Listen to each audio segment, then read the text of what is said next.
Hi, and welcome to another episode of Dungeons and Greets. My name's Adrian, And I'm Alex. and today we're with Jem. Hello, Yay! Jem. How are Hi, you? I'm good. Thank you so much for having me. I'm excited to talk. Yeah, we're going to talk about cosplays, character creation, how you got into this hobby, the basic stuff, and then whatever happens, the next episodes are usually just chaotic because we've got all the niceties away, and then it just becomes a mess. I love We just talk chaos. about life. Oh, it's our bread and butter, right, Alex? It is. So, you are very prolific in your kind of character cosplaying during the APs and stuff. What goes into every single character, and how much time do you have to like set up for all of those things? Um, well, I'll start with the first question. What goes into every character look is that's just part of how I create a character, really, is I put a lot of thought into like different elements that they're wearing, different looks that they have. Sometimes for one shots, I've actually created a character just based on what like wigs I might already have. Like on a Pride game I just played in, I was trying to think of a drag queen character, and I saw and looked that I had a Gandalf wig and a Gandalf beard, so I made Glamdoff the Gay as my drag queen just because it's something I already had. But Nice. how long it takes me? Always longer than I think it's going to. I'm very temporally optimistic when I'm getting ready. Is something I've learned. I always think that like I can get ready a lot faster than I actually do. So I normally start getting ready for sessions way early, at least 2 hours before if it's like a complicated character look. But I do really enjoy cosplaying. I started doing it while playing in my home game of D&D when I first started playing, just because it helped me like get into the character a little bit more. I had already been a cosplayer, but so I already had a bunch of the things, and it just helped me. I was struggling with getting into character, and it helped me step into the role play of the scene more when I was dressed up, and I just stuck from there. It's something I just really enjoy doing. What was your first cosplay?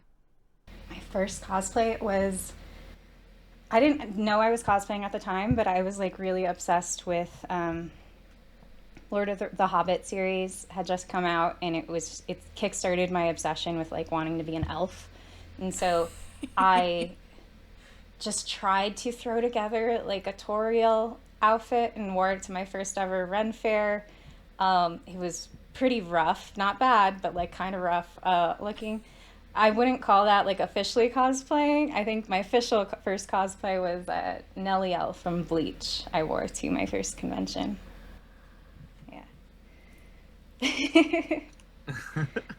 You good, Alex? No, the gay panic just set in. Just set in. What has been your most complex cosplay that you've had to create?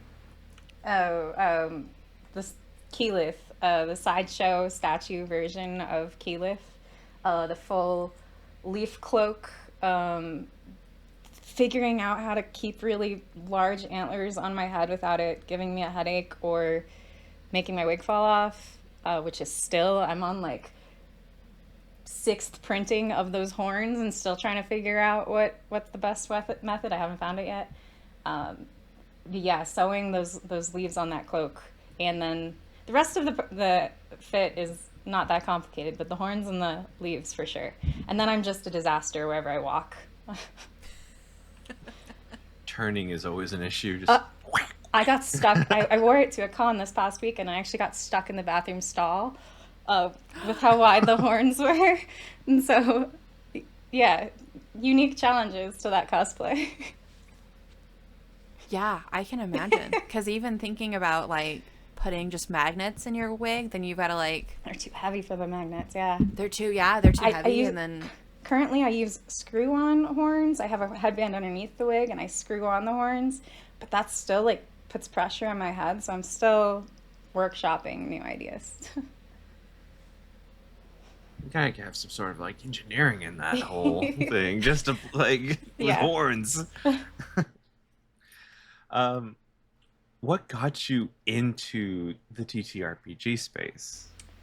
I was really hesitant to jump in for a while, even just to play D&D for a while. I didn't really understand what it was like. And then in 2019, uh, I had a friend who I used to throw parties and events at an old apartment I had, and it was like the day after the party. A bunch of my friends would always like to stay to like hang out on the Sundays, and then we'd watch like Game of Thrones on Sunday nights. And so some of my friends were over, and one of my friends just keeps going on and on about this like homebrew campaign that he's in, and he's so passionately telling me about this, and it was addictive to like hear him talk about it. And I was like, fine, okay, you've convinced me, I want to play.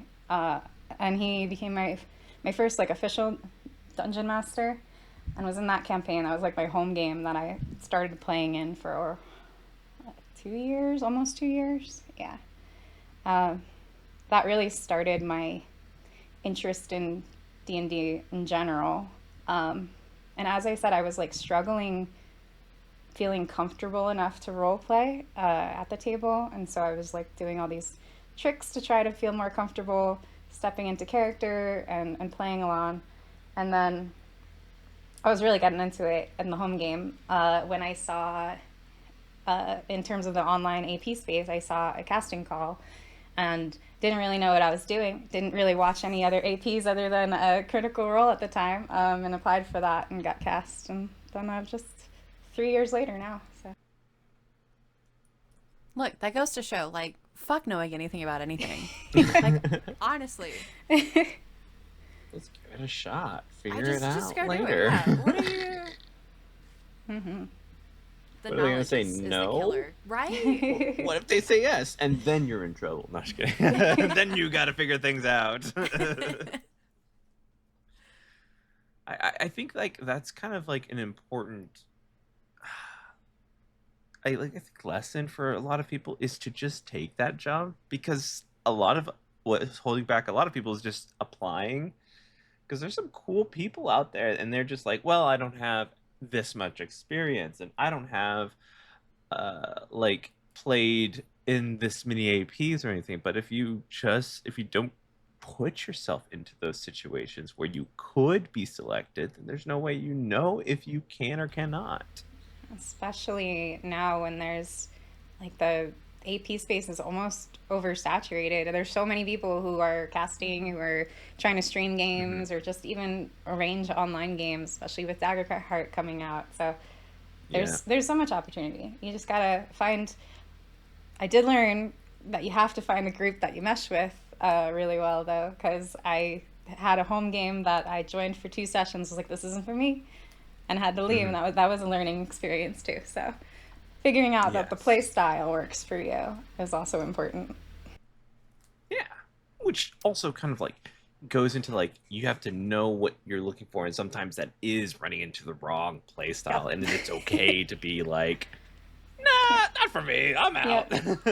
Yeah, it's kind of full circle, because I started being so like nervous and shy to role play, and now that's like my favorite thing to do at the table. And this group that I would have wanted to join, I joined their first session. They had their campaign had existed before me, but they wanted to bring a new player in. So I joined all excited and like started role playing, and no one else is role playing. So it's just all like combat crunchy, nobody playing along with the role play. And I was like, oh, no, not my style. They just wanted to fight with each other. Play battle. Number crunchy. I was gonna say Battletoads. That's not the game. What the? You're gonna say battleships? Like what are you looking for? Battleships wouldn't make sense either, because you're just calling out letters and numbers. Battletoads, at least they're fighting with each other. Listen, I was just asking questions, okay? I'm so sorry. No, I'm so sorry. My apologies. Oh, with the glasses and everything. Listen, I realize how much this small switch of like helps me focus on things. Otherwise, the like me having to focus just a little bit does tire myself out. Just like over time. So similarly to Jem, playing or putting the costume on allows you to better personify Way to make what you're trying to do. It's true. Truly, truly, truly. Do you have a, I guess, preferred type of like character trope you like to play?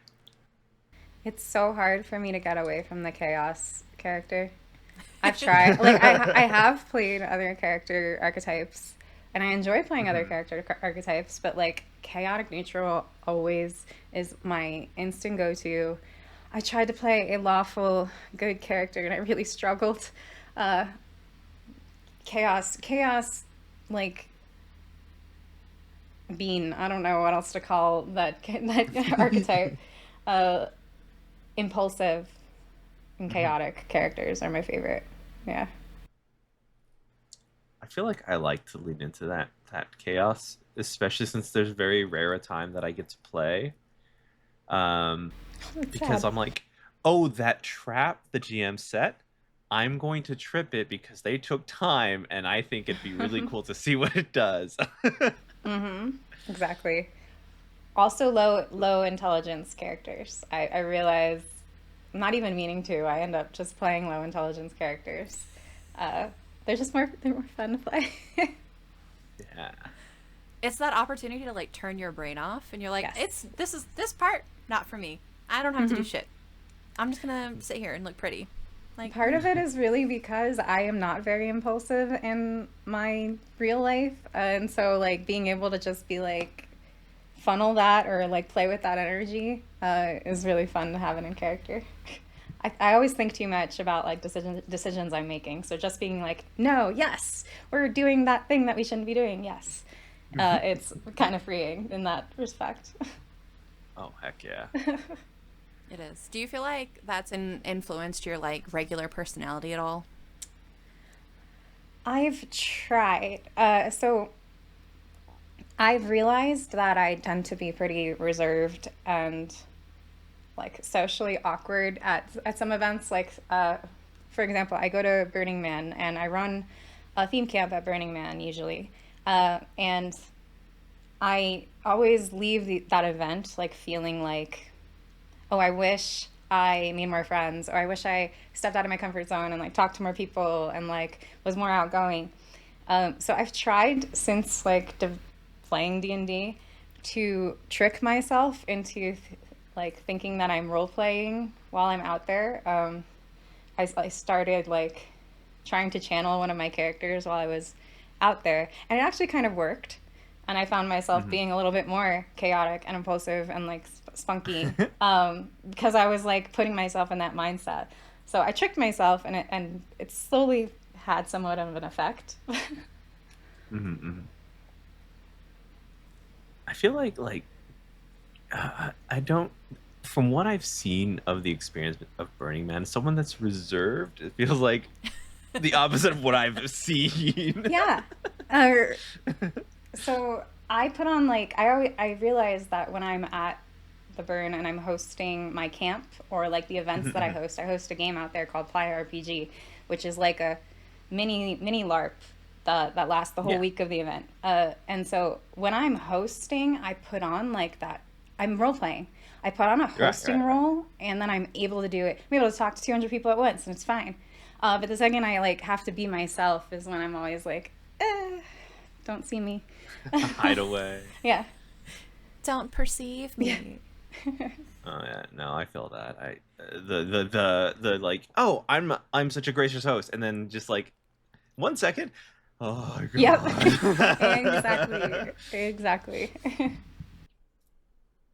It's just such I don't know. It's nice to take off the mask for a second, just behind closed doors, and just like stare into the abyss just for a little bit, you know? Very true. I mean, that's the most difficult part, right? Like, who am I? Just in general, like, I have a teacher persona, not that she is much different, but like the same thing. I have to put on like my pretend teacher hat, and then I get to go be teacher. I actually had a going away party when I moved from Dallas, and we were at a cidercade, in which children are allowed in there, but not after like 9. But it was like 8:45, and I had I had 2 cups in my hand. And I turned the corner and I was like, I recognize these children. Oh no. And I was like, oh no, these are my former students. And so I promptly gave my cups away and then immediately turned into, oh, what? I'm so excited to see y'all. But you have 15 minutes left before it's time. Like, you got to go. Where's your parent? Where's your adult? Please go find them. Yep. But it's weird, like that flipping and that switching and it becomes tiring, right? Just like, does anybody like me for me? You're my internal monologue right now. Too real. Yeah. I can't believe you've done this, Alex. I'm so sorry. I just relate to it so well.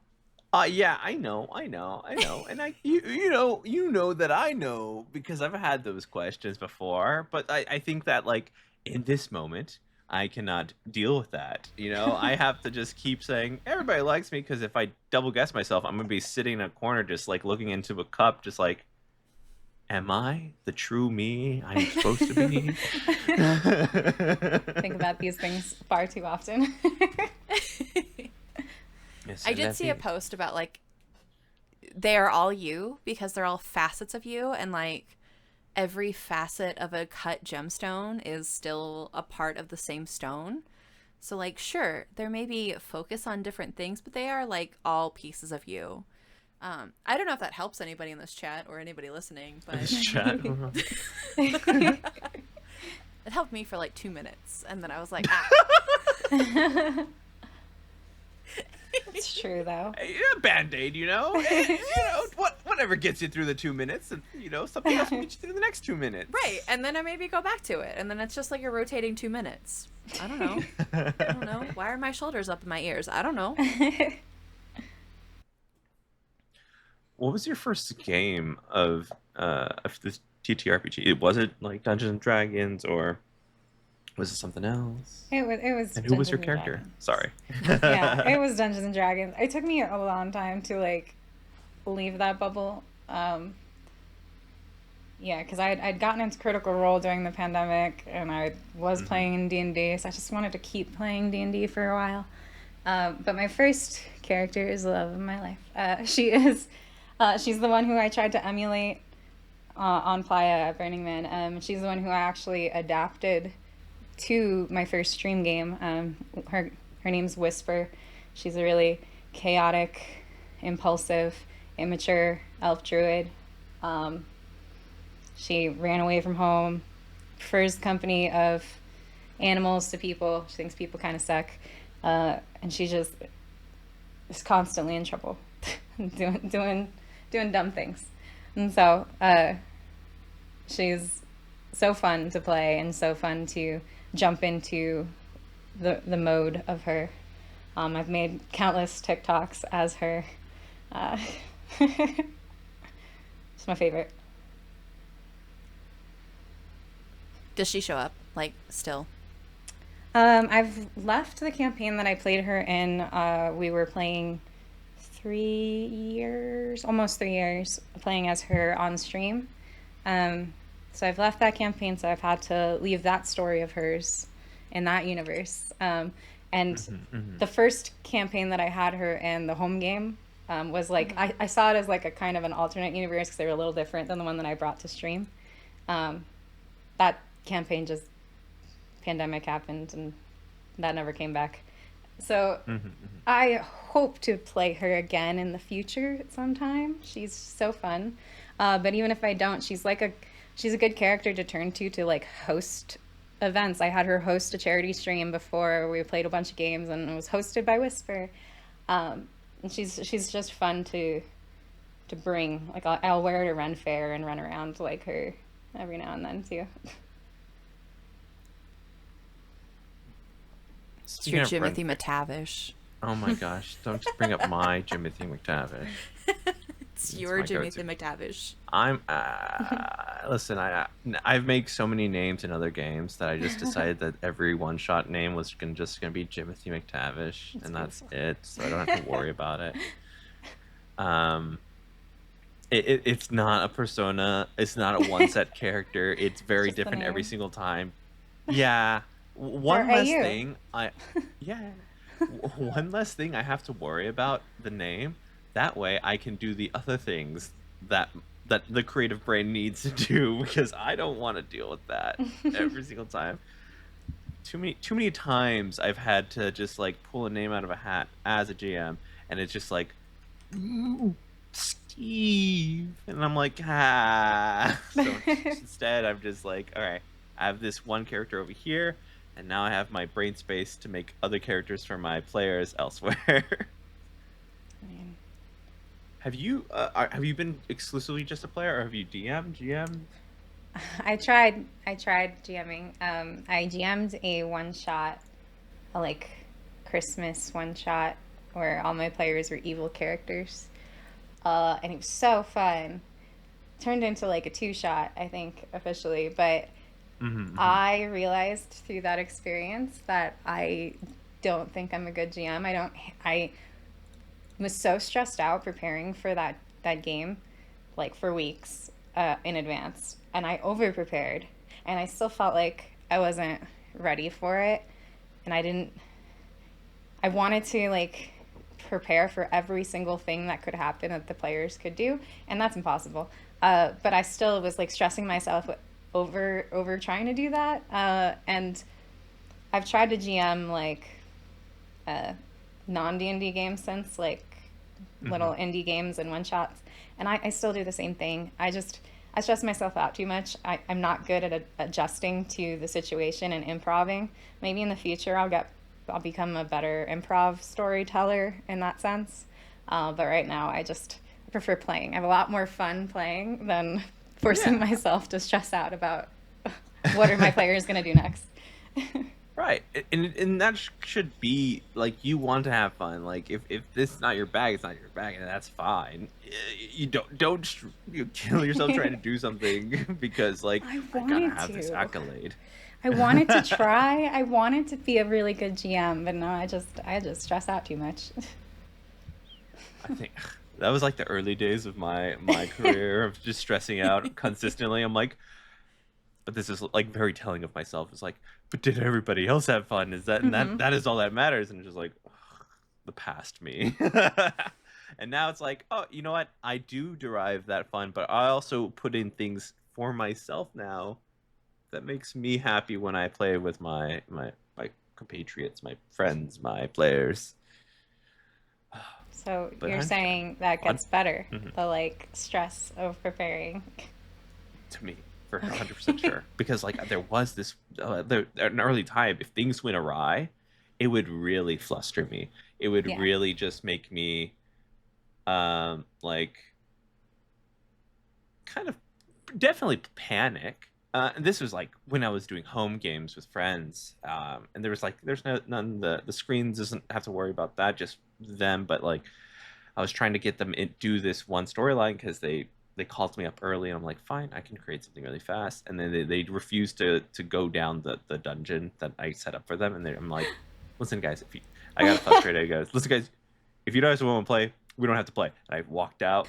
We played like at 2 hours later. I cooled down, and we just played video games later. But like, uh, I just knew from that point on, like, I need to be more flexible. I need to understand. If I had an open dialogue, it would have been better. But I didn't have that at the time. I think that there's that faux wall of like they don't need to know all this stuff in the background. But in order for you and your players to have a good connection, sometimes a peek behind the wall is fine. And just saying, hey, listen, this is all I have set up. I would like you to go do this thing and just be upfront instead of just like, I have to be the best storyteller. If I can't get them into this one room, then it's my fault and just the world crumbles around me. Yep.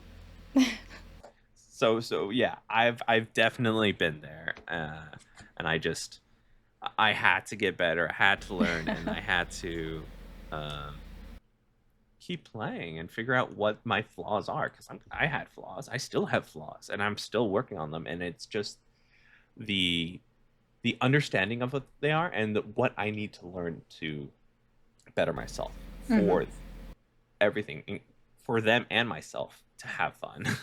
Yeah, Yeah, yeah, yeah. definitely. So don't take it too hard. It is stressful. It's very stressful, and but the more you learn to adapt to those things, it'll become easier and more enjoyable. Mm-hmm. Or not, and it's always going to suck, and you Oh my either God, Or just Alex, stay as a shut player up. forever. you deal with the sucking, and then Yeah. maybe you get a little better, and it still sucks. I don't know. Hey, I change the bar on myself all the time, right? So it always feels like it sucks the same amount because I'm constantly adjusting the bar a little bit further away. So I'm like, it's never gotten any better. Um, but that's art, baby. Absolutely wild. You DM for children. I mean, That's like so that is cool. its own chaos. That's true. It's a I different kind of don't I chaos. don't know. They do their own thing, and I think after having all these conversations, you just I mean, what am I'm gonna have some things prepared and then let them do it. So maybe I just need to get over the fact that like my peers are probably at the same level as my students, but I don't know. There's it's weird. It's weird playing with adults. Okay? It's weird just like hey, we're going to play pretend together and the decisions are going to be Why even think about that? Like, I, it's too late. If you're in that conversation, there's no weird social thing. Like, we know what we're up to. Let's Mm-hmm. fucking have fun. yeah, there's something but like the first 15 minutes of any game, I'm sweating. Every part of me is sweating. Every single part. My nose is sweating. My kneecaps are sweating. And I don't anxiety. You know her very well. I know. We're besties. But yeah. Um sometimes I even get it from recording and I'm like just like I've been Just I like, am right now because it's like 83 degrees in this closet, but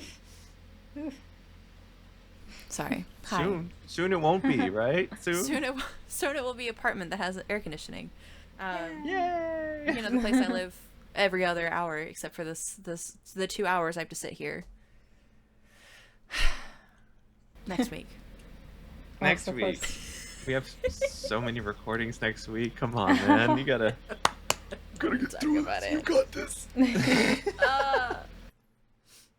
So Listen, go through okay, your move. hold on. Go ahead. I have some non D&D questions. I have non TTRPGs because I'm curious and the social anxiety. How is Burning Man? Like, can you? What a You hard obviously question. like it because you go and it's in the Yeah. middle of the desert. So, please tell me more. That's such a hard question to like encapsulate. I've been going since 2014, and I started running this massive game there in 2015, and I started my own camp in 2019. So I have a lot of experience in running stuff at the burn. It's such a huge event. There's 80,000 people who go out to the desert for 10 days. And so no one burns the same. But my perspective is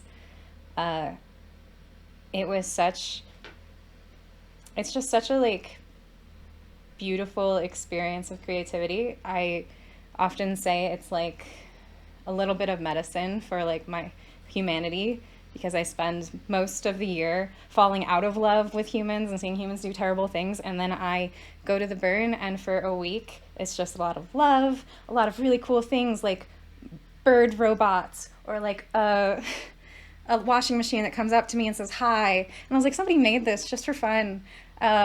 Really ridiculous drone shows and just beautiful art.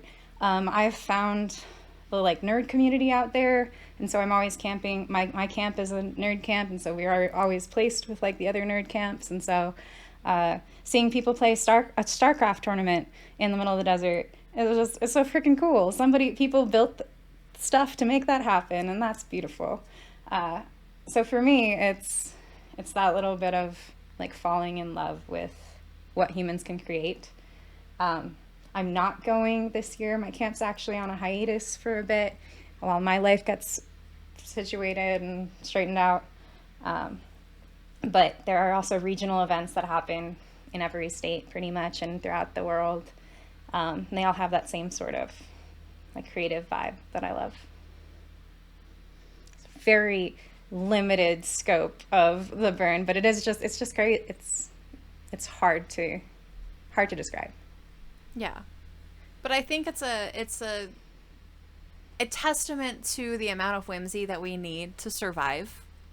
So like imagine 10 days of whimsy restores you for an entire 355 days of the year.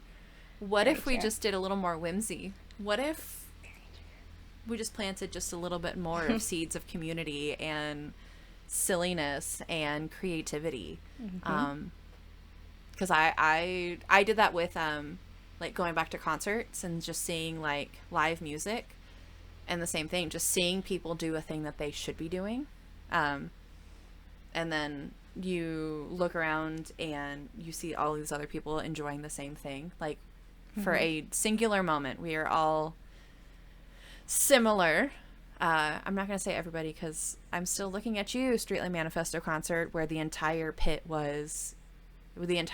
standing room was a pit, and I did not appreciate being thrashed about for an hour and a half. Yep.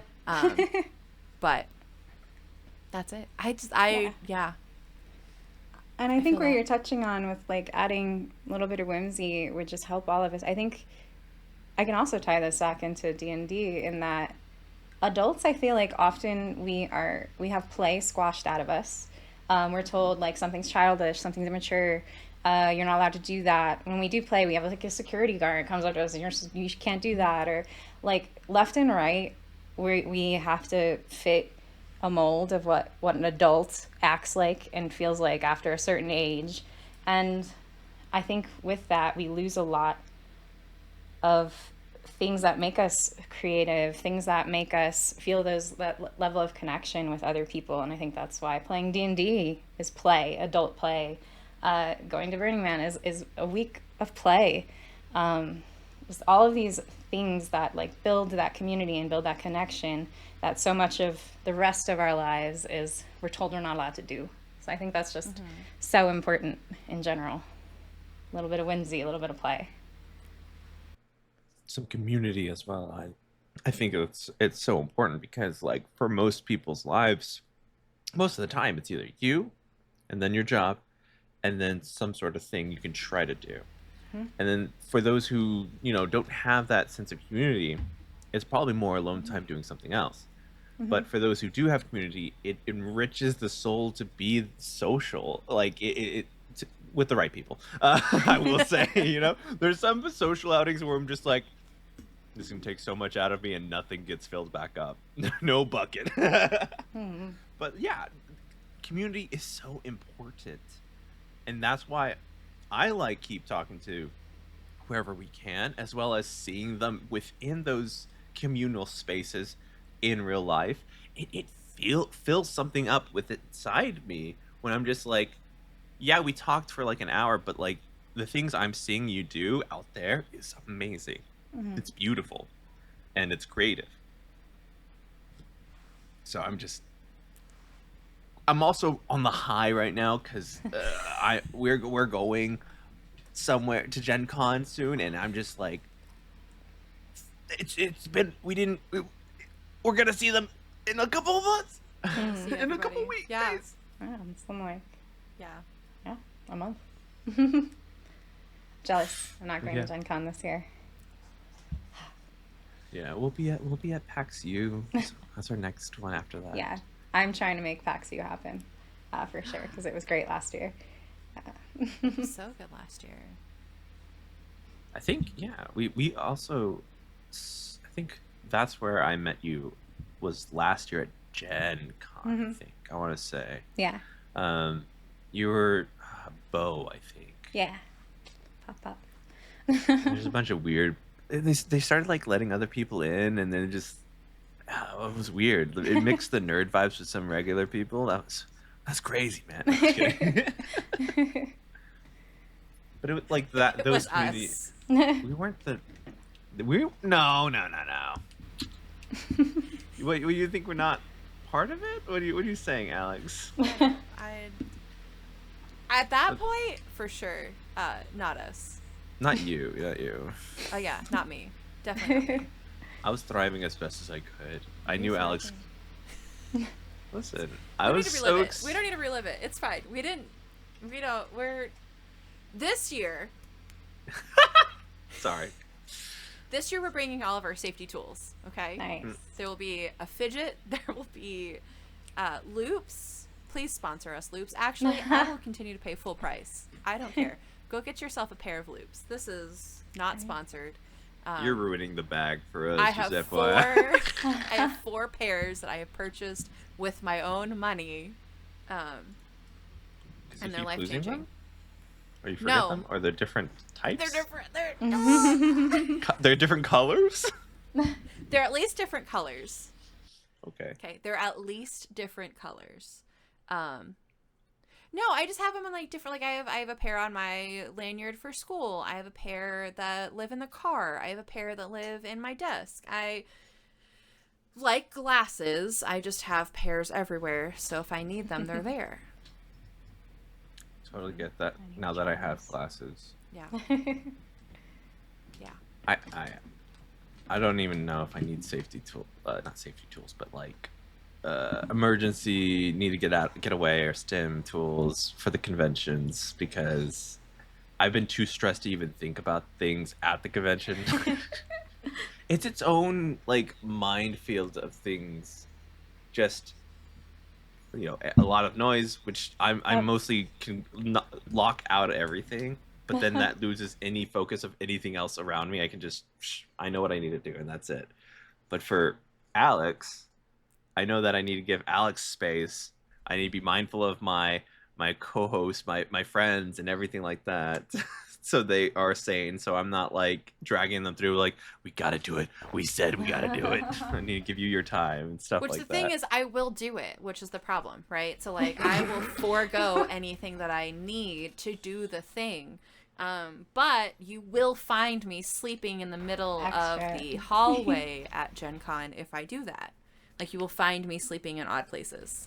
Because I literally need to do a factory reset. Mm-hmm. Relate to that. Do you have any safety tools or needs that you do when you go to these social events? Is there any like, I have to have an hour of time away from people to just kind of recope and things like that? I haven't learned good coping mechanisms yet. I go until I like burn out. It's not. I do not recommend that. Yeah, I definitely working on that for sure. Not to put you on blast, my therapist and I had to set up like, hey, here are some triggers you have. This is what we need to do in order to like mitigate those triggers. So it's not like I did this all by myself. It was with a trained professional. Yeah. I'm a quick learner because I wanted to get an A+ in therapy. So. Oh boy. We're relating on so many levels. I'm just like a really good therapy student. Mm-hmm. That's not. I mean, it's good, but anyways, whatever. I'm not gonna touch that. You do you. What do you mean? I did so good. Yeah. You're working on yourself is a constant thing. Okay. I don't. If you need a grade, sure, A+. I don't. Hey. But I don't want to take that away and you fall apart. That's all I'm saying. I just moved 1,300 miles. Right. That's a little stressful. I did not get a new tattoo. Hey. That's crazy. Props. I did shave off half my. I have half. Listen. Oh shit. Awesome. All this week. Awesome. Dealing with this move, and the complete upheaval of my life. As someone Wow. who also just moved, roughly, I feel like the similar distance. Feel that. Yeah. Feel that so hard. Don't chop your hair off though. It's so pretty. That red is so good. It just got red yesterday for Is it? probably Okay. a similar reason. I feel you. Listen, I feel you. I feel the next thing is the hair dyeing because it's time. Yeah. But I did just shave off half my hair. Was this like at home, just like, we gotta do it? It was a Britney moment. No, it's hot and humid, and there are. I know that the urges in me, to do things like that, to majorly change, are based on a little bit of like the trauma that happens when big life events happen. So I know that there's like a healthy reaction. Like, I'm not trying to kill myself, so like, woo. Yeah, A1. But like, there's still a moment of like I have to do something. Right, the size of the tattoo matches up to the trauma. Oh. How's that leg tattoo? Is that finished yet? It's or not you still finished got... yet. No. Okay, just It's wondering. fine. Okay. It's fine. But yeah, like identifying those things and like either spinning out of control and like letting that absolutely ruin my life and like keep doing things that are negative and not actually addressing the issue, or, you know, I didn't immediately do it. I had been sitting on it for a week and a half of like, there are parts of my hair that really don't like this humidity. Because I have like ringlets like underneath my hair that will mat up, and then I just like rip through them with a brush, and it's okay. No, it's okay. I cut those off, so I'm not dealing with that matting problem anymore.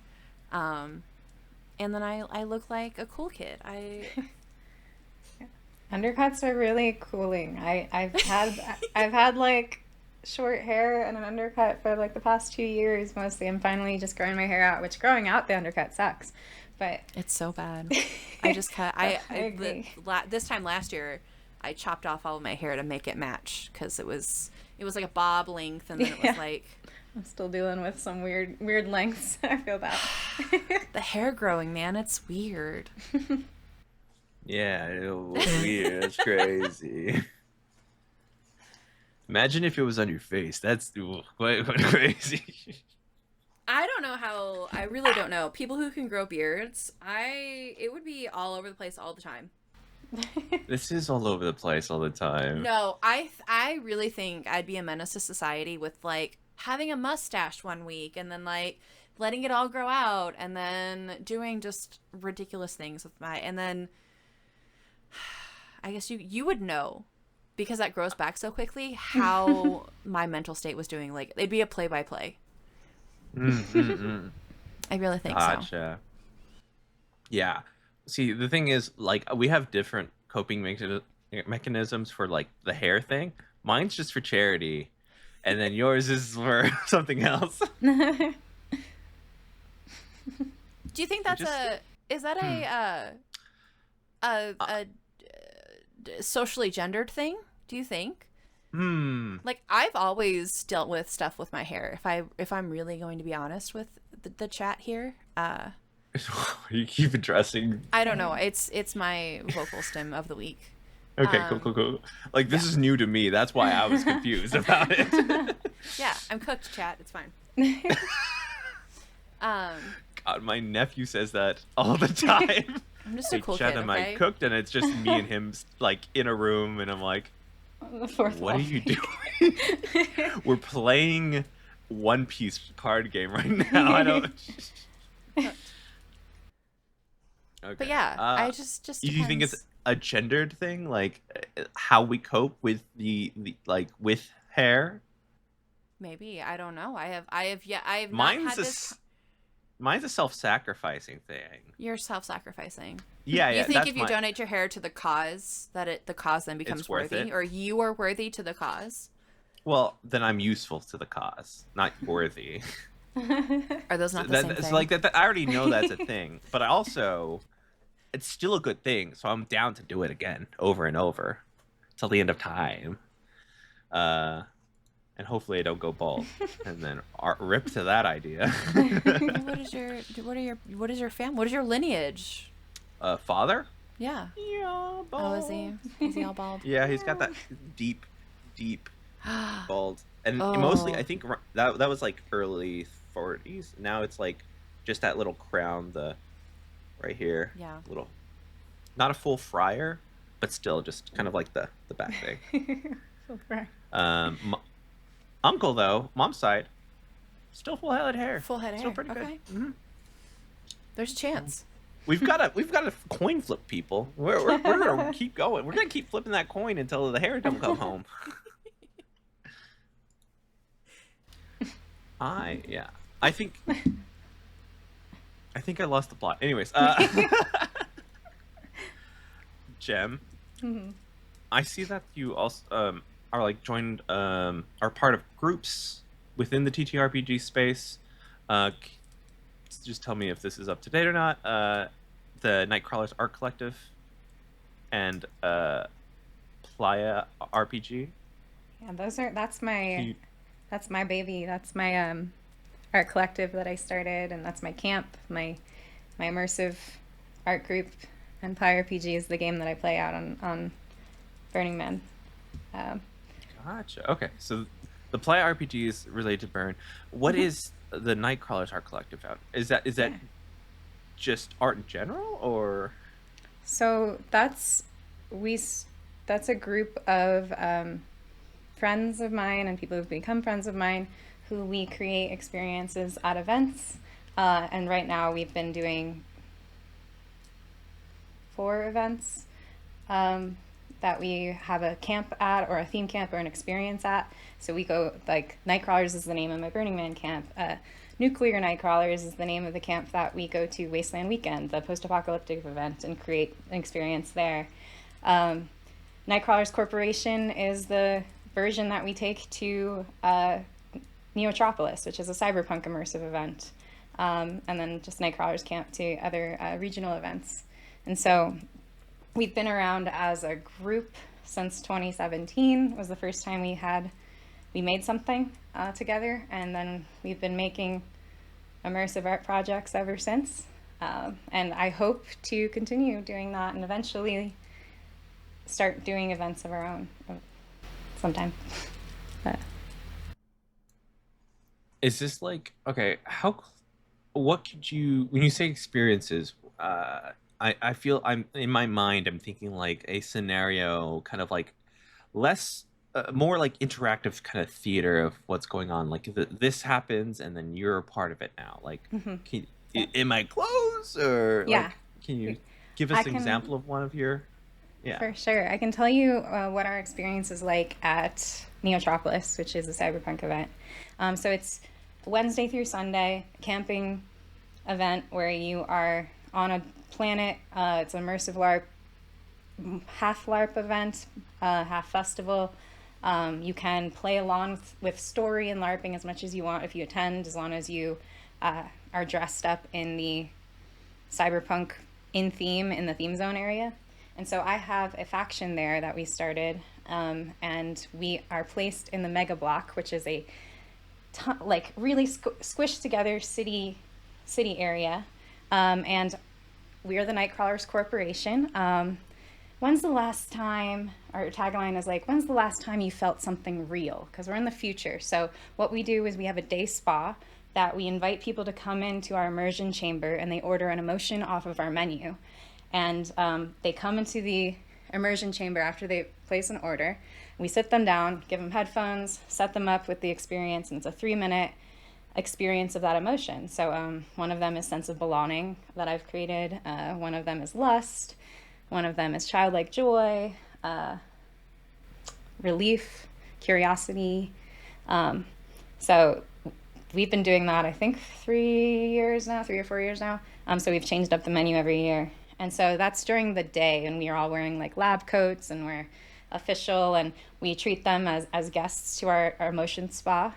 And then at night, we turn into a emotion-based bar, shot like emotion-based liquid experience. And so people order what we call like the runoff of the day's emotions, and we're like a bit seedier than the big corporate image that we give out during the day. We serve them things like obsession or regret is a huge favorite. We got to serve Liam O'Brien regret last year, which is pretty funny. Nice. And so we serve like different emotion based like shot experiences that are pretty complex and have this whole like gimmicky thing to them. So yeah, when people interact with us, we're like we are employees of Nightcrawler Corporation, things like that. So it is like stepping into the story when you interact with our group. That sounds amazing. That's so cool. Yeah, exactly.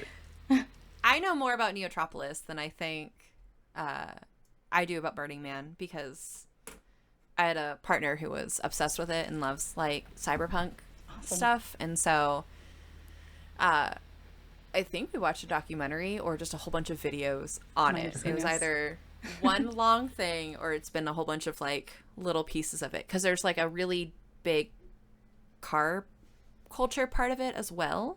Mm-hmm. If I'm not wrong, I could be. Like futuristic. Strike me down. It wouldn't be the first time I was wrong about anything. But yeah, it's a big LARP event, which I think is really cool and rad, and it feels less like high fantasy. Because it isn't. Duh. I'm so sorry. Actually, no, just kidding. It also takes less buy-in than a lot of the fantasy LARPs, because it's kind of like it's like LARP light. You can engage with the story as much as you want, but you don't have to be there and to still have fun and enjoy the things. So, yeah. Is there certain, go ahead. Oh no. You. I was gonna say it's kind of like a bigger version of like any of the Meow Wolf experiences. Like you can walk in and see the art and enjoy it and play around and run around, or you can be like me that spends an hour and a half like reading all of the messages on the computer and until you get kicked out. And I would be up there from sun up to sundown if I could, just like piecing it all together. But then I'd get mad at the kids like actually enjoying and playing. Get out of here! There's a mystery to solve. You just hunting kids. I have the It's Always Sunny like board behind me. I'm like piecing it all together. Oh, Pepe Sylvia. Yes. Yeah. Love Meow Wolf, and it is very akin to those that like Meow Wolf is an immersive experience, and so like what we do is very akin to that. Let's go, Adrian. I have never been to either Meow Wolf or the Neotrop. Blah blah. Adrian knows words. We should go. Actually, let's just go to Burning Man. Let's go. I'm scared. I would never. No. Go to a regional before you go to the big event. Dip your toes in. Is the burn kind of intense? It is more than just a party, because it's 10 days living completely off the grid. No money. You have to bring everything you need for 10 days in one of the most brutal places to live in the world. Like very hot, very dusty, just it is a survival task as much as it is a party. And so like 10 days is a long time. It's a long time. It's a very long time. Yeah. Listen, I remember going to a music festival for like, I think a couple years ago for like 4 days, and I remember I was dead. And that's when I could buy everything with money, like standing around and watching these young folk play them music, and I'm like, Grandpa's knees, they ain't what they used to be. I was watching Young Gravy set. Someone's climbing a light post and screaming and singing, and I'm like, what is going on? Yeah. If I could afford one. No. But yeah, I would love to go. It seems like a great time, and I've been camping before. I don't know. I don't know if it's the same feeling or vibe. Like I've brought all my food and stuff. I know how to make a fire. I love that Jim is just like straight up no, dude. Like no, it's not like normal camping. I made that because I went to the burn before I did normal camping. And so, like, my view of camping was really skewed. I was like, oh, I survived Burning Man. And then I went, like, normal camping in a forest. I was like, oh, this is so different. So it's no, it's not. Maybe I'll just, the sun will stroke me. God damn, that's not how you say that. I'll get sunstroke. Uh, heat stroke. I guess And I'll learn my lesson or something. I don't know.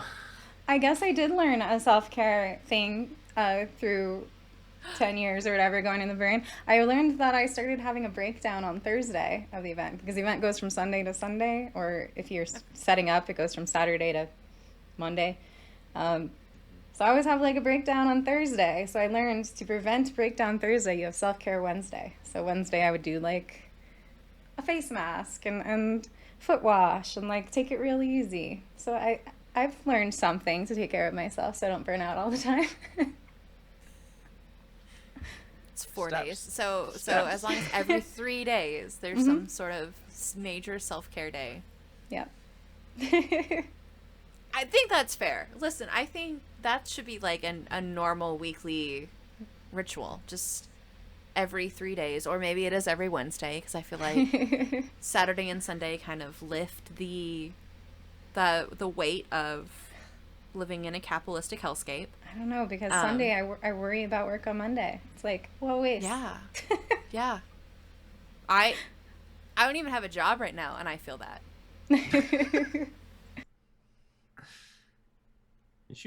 You like. I have a contract. Okay. But I was it's like, much did something funnier. happen? No. Did It's something much happen? funnier if I say that I am unemployed, because never in my life, never in my adult life, have I been unemployed. Like, Mm-hmm. Wow, that's a testament. I don't know what that says about me. You're willing to do teaching. I don't know. Man, plus teachers, I work in education, no. and I hire teachers, and I could never, but I respect teachers so much. Jeez. It's not that bad. Just tormenting children. I'm just trying to get them to believe that community is better and that arts are important, and I'm just they're just, I don't know. I'm not really doing that. Maybe I really, once again, I would really just like parents, dear listener, if you're a parent, please just teach your children how to tie their shoes. Or get some Velcro. No. You'd really be surprised how many times tying knots comes up in art class. Like, I can't be tying these knots all the time. I really can't. It's Interesting. It's a simple procedure. But if you don't know how to tie your shoes, I can't tell you to do the first step of tying your shoes twice. Like, it doesn't. Just teach them.